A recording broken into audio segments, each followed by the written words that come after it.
Hello, everybody, and welcome to Sense of Security. Today, we are talking about buy now, pay later, how it works, the spending psychology, risk, and the big picture. Our guest is economist James Yentry of Invest Mentor. Welcome back, James. How are you? I'm doing great, Mary. How are you?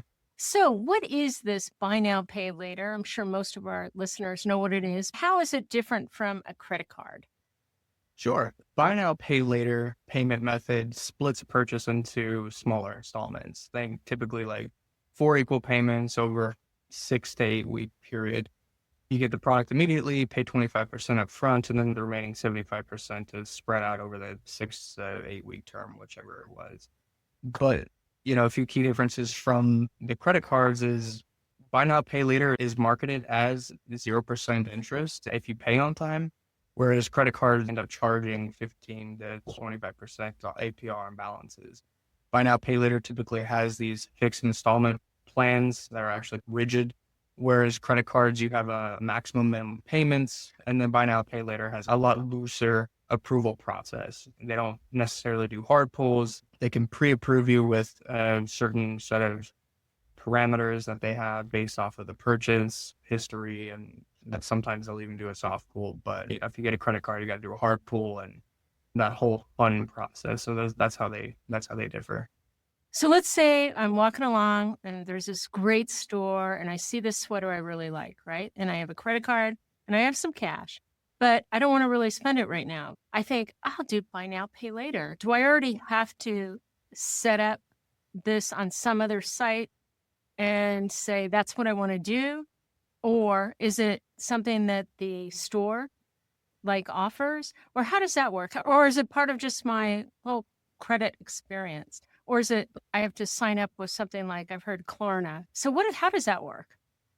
So usually you'll see a lot on e-commerce rather than walking into the store, and it's upon the checkout purchase window. And so you have the option to pay with your credit card, Apple Pay, or whatever other means, and it's usually thrown in there. So why has it grown so quickly, especially with the younger consumers? Good question. A lot of that has to deal with a lot of the credit card skepticism that has happened with these younger generations like Gen Z and millennials. They typically saw families struggle with a lot of credit card debt around subprime. So think 2008 crisis, and they have an inherent distrust for traditional credit. And there's that no interest appeal because it sounds better than 20% APR on credit cards. They've made it inherently frictionless as well. So it's baked in to the checkout process. So you go through the entire process like we just went through. It's right there. And you click it once and you're instantly approved. So it's become extremely frictionless. And you really don't have to worry about any of the background checks or things like that getting too crazy like you would a traditional credit card or a loan.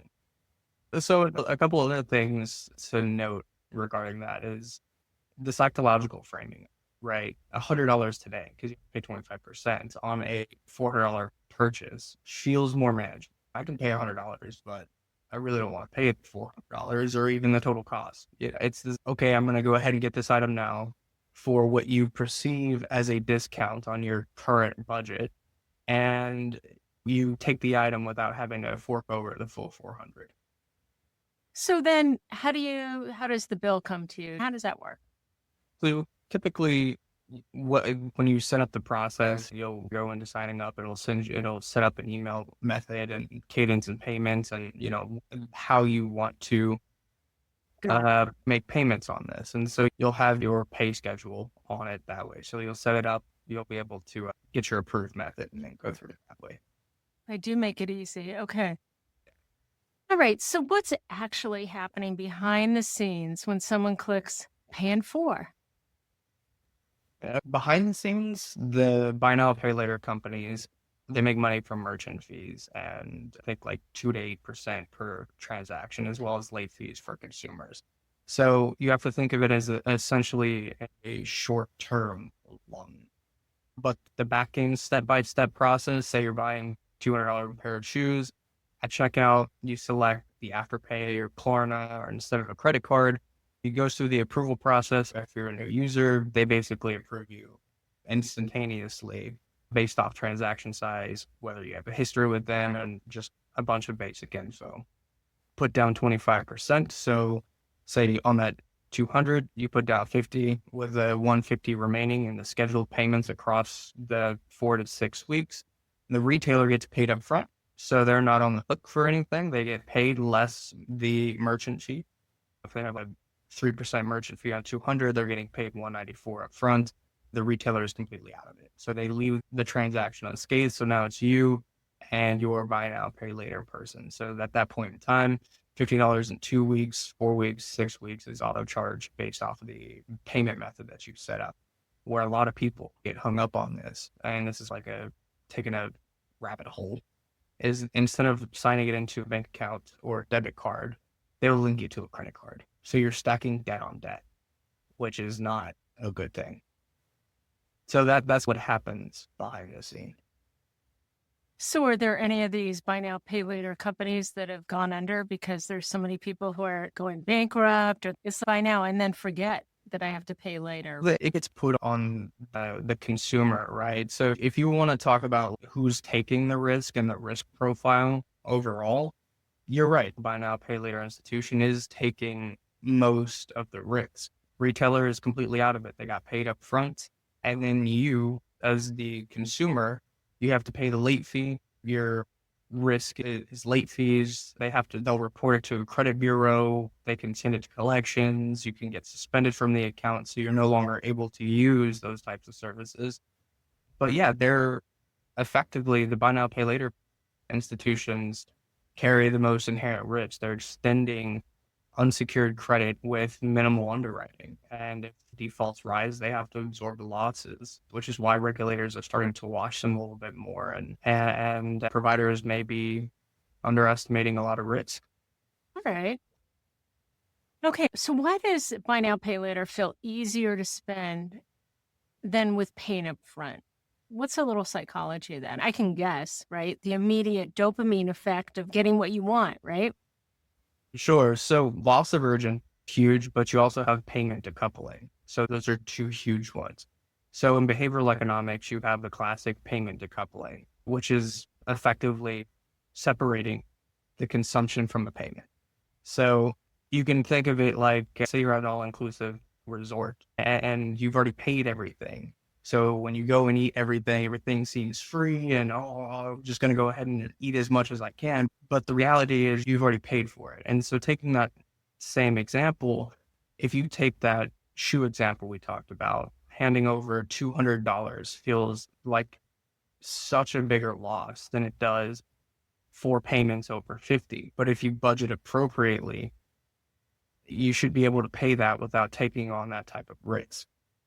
But then you have to think about, when we're talking about psychology of it, you have to think about discounting future payments, right? So you're taking that aspect of it. And $50 in 2 weeks feels a bit more abstract than $200 today is more painful. It's more concrete because you see it leave immediately. So how is buy now, pay later different from interest-free credit cards, really, if you make your payment on time?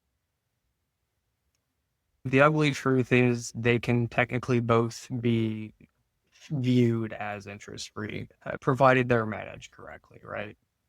Credit cards have a bit more of a grace period.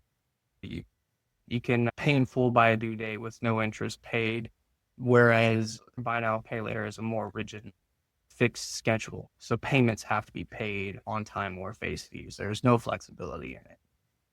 I guess the real difference is credit cards that would be the real difference is credit cards offer more flexibility, but they require more discipline to avoid interest buy now, pay later, because it is inherently a more rigid schedule with no interest. You have less flexibility. The trap for buy now, pay later is that it does feel safe, right? It feels safer because you have the 0% interest, but you have overlapping installments. Say you make multiple purchases. Now you're basically punching holes into your monthly budget, and you have multiple outflows going in, money going out in places that if you're not able to necessarily track as effectively, really wring out your budget and spread it. And unlike credit cards, you don't really build any credit using buy now, pay later responsibly, which is the point of using things like this, not only to spread things out, but to build credit when you're actually using these tools responsibly. Now, that's a good point because once again, I learned this in our credit podcast is you have to take a loan with credit, pay it back in installments. And then they notice that they're like, oh, good. You're paying the installments. And now, that's going to reflect in your credit report because you're being consistent, right? And so if you think, oh, I'm going to get this credit card and then pay it off every single month, you may find you don't get a big bounce because you're always paying off the credit amount, right? And so they haven't really hit that up yet with buy now, but they are going to catch up to that. That would mean further regulations on it, more Right, steps in further the process, regulation. because you would take it away from the seamlessness and the frictionless nature of the buy now, pay later and how it's theoretically been utilized in the marketplace. You would have to then fill out a form and provide your social and actually do a hard pull because now you have to report to the bureaus. These soft pulls, whether or Mhm. not you don't necessarily have to do it because it's not reported. They're like, okay, we'll take a gamble on you. We think that this is a $200 purchase. Even if you don't pay it, I think we can wait in the storm. So let's spin this a little differently. How can you, as a consumer, use buy now, pay later to help you out, to work it into your whole spending plan or spending plan, like the buckets? This I would categorize as discretionary income. I could spend it or not spend it. It's not like rent, right? Whatever you're buying. You can't pay your condo rent using buy now, pay later at all. But I bet you could go to Whole Foods and do it, could you? Or go to like your local Publix, or right? The economic reality is that it is buy now, pay later is a tool for disciplined users with a clear budget and cash flow. As long as you are able to cash flow it, say you actually have the cash, you can use it as what's considered a cash flow smoother. So for those struggling financially for like impulse spending, it's going to enable you to want to buy more. But if you're using it as a tool to smooth things out, i.e., you have the cash in hand, you should still use the cash in hand, but you need to buy groceries with that cash. But you also need this thing, whatever it is that you may need, a winter coat for in the winter, and it's like $300. Okay, then at that point it becomes a justifiable necessity. And so you pay your cash. Consumers should never spend groceries or bills using buy now, pay later. That is masking financial distress. You're overlapping installments. You're creating a hidden debt load. If you're going to do it in a way that you use it as a bridge for yourself, if you have a coat, it's $200, that you absolutely need this coat because it's winter in the Northeast and a blizzard is coming, spend the $50 so that way you can keep your lights on, buy all the necessities. And then when the storm is over, you are able to, at that point in time, start to continue to utilize your cash flow for the necessities and then pay these incremental installments on this coat, for example. That's how you could use it. Like emergency purchases, unexpected car repair, medical expenses. It provides short-term liquidity in events like this, provided you are able to pay it back. Once So again, it's folks, this is James's opinion, right? But it is good, practical, common sense advice, right? I guess if you have a blowout on one of your tires and you can't go to work the next day until this thing fixes, and you can use this as an option, that's probably a good option. Or you could say, hey, I need to get some Grubhub and DoorDash. And instead of spending the $20 I have in my pocket, I'm going to use buy now, pay later. Probably not a good idea, all right? Because then you might go ahead and do that again and again, and then it all adds up. And that's the thing that worries me is that all adds up. All of a sudden, you realize, wait a minute, I get a couple thousand here that I got to pay at the end of next month. How am I going to do that? And so you just want to stay focused and keep track of things as best you can. So are there any, I'm sure there are, some tools out there now that we're in AI world that are helping with this to manage this massive spreadsheet of what did I spend here? Am I still paying for that? Keeping track of all of it. Do these back end companies, do they offer applications for that? I would assume that if you're using a singular company, say you stick with Klarna versus Afterpay, like you have your favorite in the back end will show you your payment schedule, your debt schedule, but it's still up to you to know when that payment is due, so you know where your outflows are. So it doesn't matter when you decide that you want to add AI or another tool and you just start layering, making sure that you have this. It does not matter. Understanding where your outflows go matters more than the tool to get there. If what you are attempting to do is to be a more savvy individual who is on top of their finances, who is able to keep as low of a DTI as possible, so your debt to income ratio, instead of using buy now, pay later tools or credit cards or anything like that, just manage a budget and make sure that you have any miscellaneous line items covered within that. So you have your emergency savings, you have anything covered that you can pay for in cash, so you can completely avoid accruing this type of debt. Good advice, James. Love it. So good, right? Common sense, folks. Really good. All right. Did you want to add anything else, James, before we wrap up? I guess my final thought for this would be buy now, pay later is a debt. Treat it like a debt. Doesn't matter if it's installments. The biggest danger is that it doesn't feel like a debt, but it literally is. It's a short-term loan, and it should be respected as such, because it'll quietly erode your financial stability, and that's not good. Yeah, that is not good. Okay. All right, James, thank you so much for your time, your common sense. We really appreciate it. And folks, you can find out more about InvestMentor on the ibkr.com site. You just go to ibkr.com/campus.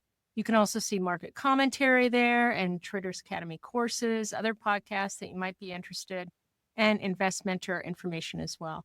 Thank you so much and appreciate it. Thank you, Mary. Talk soon. The analysis in this material is provided for information only and is not and should not be construed as an offer to sell or the solicitation of an offer to buy any security. To the extent that this material discusses general market activity, industry, or sector trends, or other broad-based economic or political conditions, it should not be construed as research or investment advice.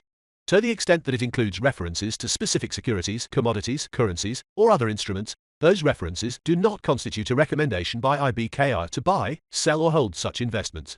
This material does not and is not intended to take into account the particular financial conditions, investment objectives, or requirements of individual customers. Before acting on this material, you should consider whether it is suitable for your particular circumstances, and, as necessary, seek professional advice. IBKR InvestMentor is a service of Interactive Academy LLC, an affiliate of IB LLC and majority owned by IBG LLC. All content provided by IBKR InvestMentor is for informational and educational purposes only and should not be interpreted as implying any sponsorship, partnership, endorsement, recommendation, or approval by IB LLC or its affiliates.